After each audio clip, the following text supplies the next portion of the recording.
The laughter came from the back of the briefing room, low and deliberate, the kind that wasn't meant to be hidden. Brigadier General Harlan Oates didn't look up from the satellite imagery spread across the table. He had learned, over 31 years, that some sounds were better left unacknowledged. But Staff Sergeant Lena Morrow heard it. She had been hearing variations of that sound for 9 years, and she had long since cataloged every frequency of it, the dismissive kind, the threatened kind, the performative kind meant for an audience. This one was performative. The man who made it, a ranger instructor named Phelan, wanted the room to hear him. He wanted agreement by silence. He got it, mostly. Morrow didn't look at him. She kept her eyes on the general's hands as he traced the ridgeline on the photograph with one finger, the way a man reads a page he's already memorized. She had her own copy of the image folded in her left breast pocket. She had been studying it since Aero 400. The problem wasn't complicated, in the way that most catastrophic problems aren't complicated once you strip away the noise. A forward operating base in the Zabul Province had a sniper issue, not a metaphorical one. There was a man on a ridge 2,200 meters out, and he had already put 3 coalition soldiers in the dirt in 4 days. The angle was bad, the terrain was worse. Every shooter Oates had sent up the secondary approach had come back empty. 6 of them. 6 attempts across 5 days, and the position still held. The man on the ridge knew what he was doing. He was patient in the way that only certain kinds of patience produce. The kind built not from discipline, but from genuine indifference to time. He could wait. He had been waiting. And while he waited, the FOB couldn't move supply convoys without taking fire.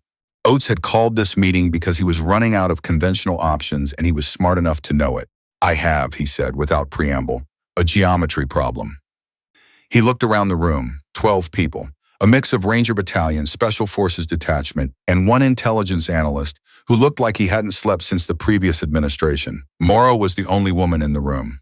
She was also, though nobody in that room knew it yet, the only person present who had actually studied the specific topographic challenges of the Zabul Southeastern Corridor as part of her marksmanship thesis at Bragg 3 years earlier. She had not mentioned this. She had learned, early, that mentioning things invited the laughter.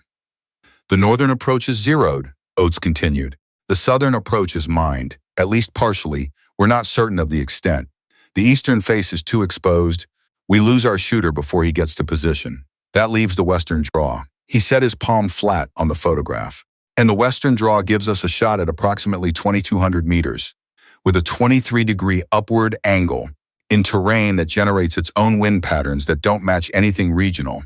He paused. "I need a solution." The room offered the particular silence of men who have opinions they're not yet ready to commit to. Phelan spoke first. He usually did. "Sir, I've got a shooter from 3rd Battalion who tried that angle twice," Oates said. Not unkindly, but final. "The wind off the draw is the problem. It's not a distance problem. Distance we can solve. The variable wind pattern in that draw changes every 90 seconds. It's not predictable by standard models." He looked around again. "I need someone who has worked that specific terrain problem, or something close to it." Morrow had the file open in her mind before she consciously decided to speak. "Sir." Her voice was level. She had trained herself years ago to remove the hesitation from it. Not the humility, just the hesitation. They were different things, and the difference mattered. "The western draw topography in that sector behaves similarly to a class of terrain feature documented in modified FM 305.222. The wind variance is a Venturi effect generated by the secondary ridgeline of the northwest. It's not random, it cycles. The period varies with ambient temperature, but in that region, in that season, you're looking at a pattern that repeats on a 90 to 110 second interval." The silence that followed was different from the one before it. This one had texture. Oates looked at her for the first time that morning. He had the kind of eyes that made assessments without announcing them. "You've worked this specific feature?" "I've worked the theoretical model extensively, sir. I wrote a thesis component on variable wind compensation in asymmetric terrain. And I've had 3 practical applications in similar Venturi formations, 2 in training, 1 in Kandahar Province in 2019.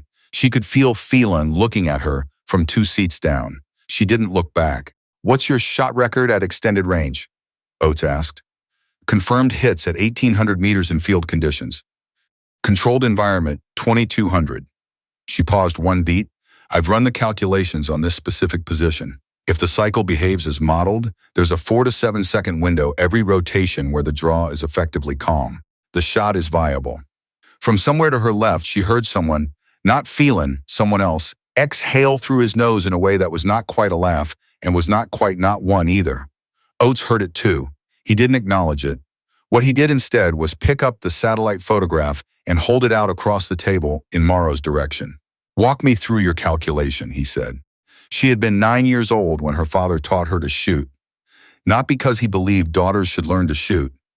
He'd never framed it that way, but because he believed in the elimination of waste, and wasted potential was the kind of waste that offended him most.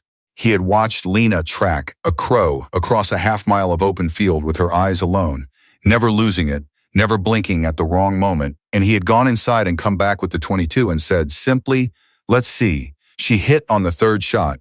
He hadn't said anything. He just nodded, the way he nodded when the carburetor was seated correctly, a nod that was really just the absence of criticism. She had understood, even at 9, that this was its own form of praise. She thought about that nod sometimes, in the spaces between other things. She had enlisted at 20 because she wanted structure, and because she had grown up in a household where purpose was the only currency that mattered. And the Army was one of the few places left that traded in it openly.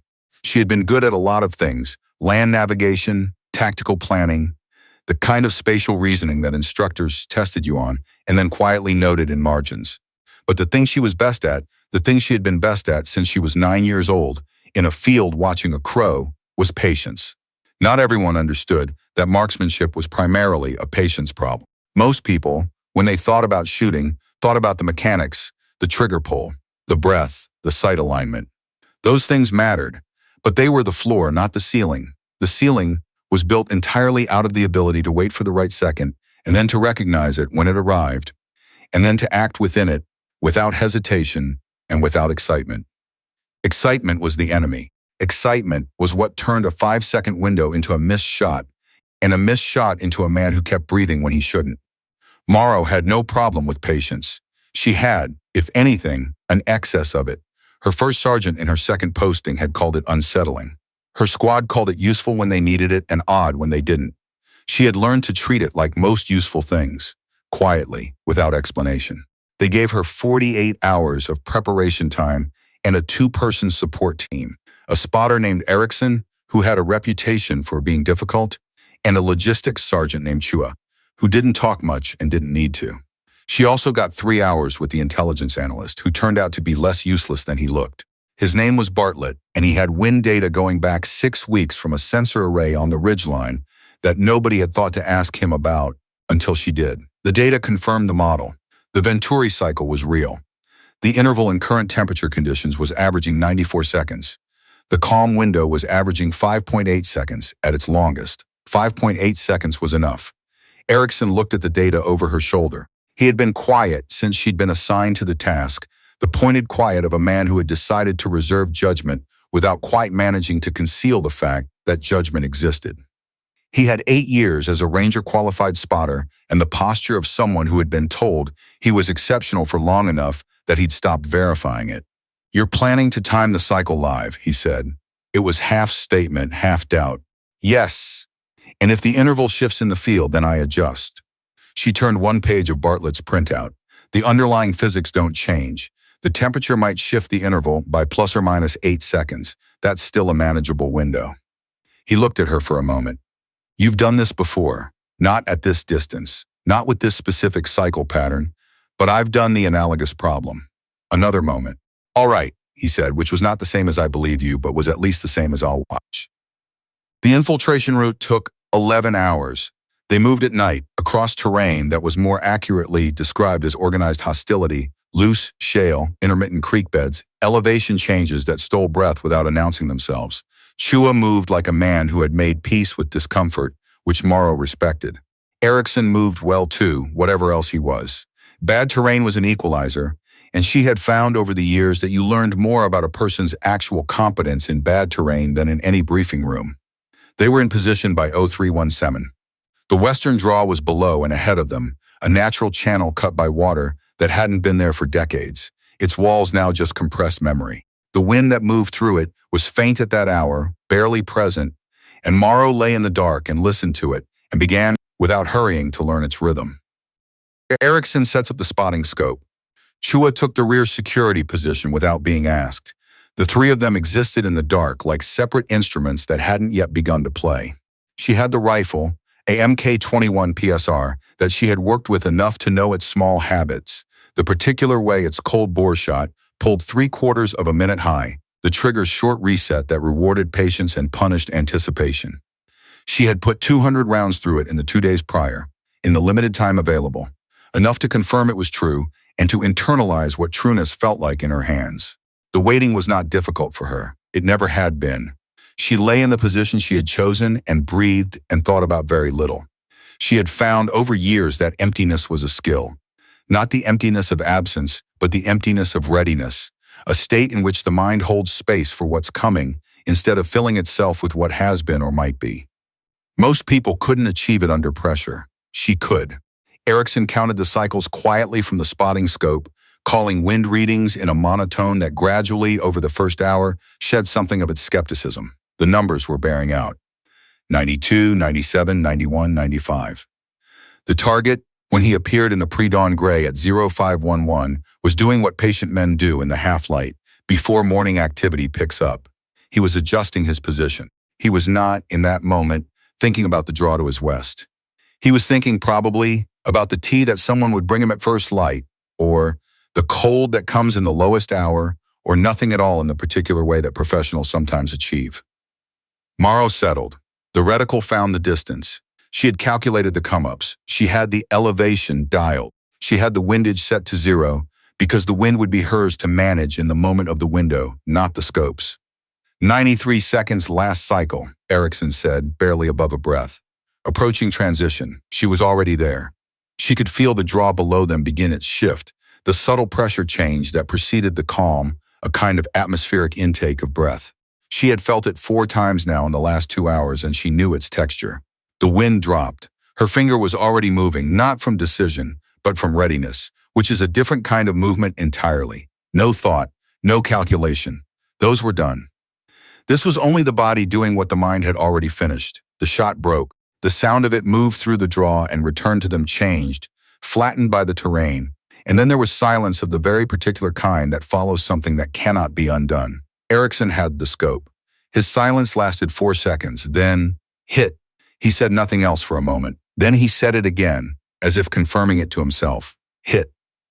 Morrow released the breath she had been holding. She ran the bolt. She stayed in position. Oates was at the FOB command post when the report came through. He read it twice, which was not his habit. Then he set it down and looked at the wall, for a moment, in the way that men look at walls when they are revising something they thought they understood. He sent for Morrow when she returned to the FOB 14 hours later, dust-covered and quieter than she'd been when she left, which was saying something. She came into the command post and stood at attention, and he looked at her the same way he'd looked at the satellite photograph that first morning, like a man taking a proper measurement. "Walk me through it," he said. So she did.